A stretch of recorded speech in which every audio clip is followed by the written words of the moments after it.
Bizimlə hazırlaşan şagirdlərin nəticəsi ona görə hər zaman yüksək olur ki, biz riyaziyyatı əzbərlətdirmirik, riyaziyyatı öyrədirik. İndi gəlin belə bir kəsrlərin müqayisəsi sualına baxaq. Bizə deyir ki, bu üç ədəd verilir, bu kəsrləri müqayisə edin.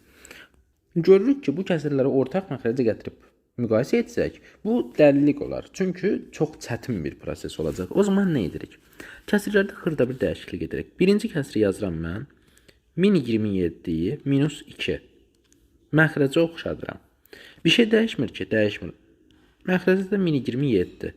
Bu bərabər olur 1 minus 2 bölünsün 1027-yə. İkinci kəsri buradan qeyd edirəm.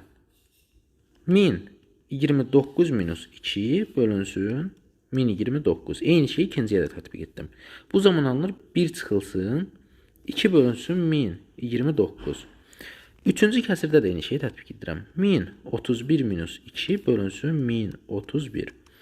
Bu zamanda olur 1 çıxılsın 2 böl 1031. İndi biz qaydaya əsasən görürük ki, eyni bir ədədi böyük bir ədədə böldükdə daha kiçik bir şey alınır. O zaman ən böyük olacaq bu. Çünki 2-ni burada 1027-yə bölürük. Ən kiçik olacaq bu. Çünki 1031-ə böldük. İndi birdən ən böyüyü çıxdıqda, əlbəttə ki, ən kiçik alınır. Birdən ən kiçiki çıxdıqda, əlbəttə ki, ən böyük alınır. O zaman yazırıq ki, ən kiçik A, ortancıl B, ən böyük C. Cavabımız bu şəkildə olur. Riyaziyyatı əzbərləmək yox, anlamaq istəyirsinizsə, dərslərimizə sizi də gözləyirik.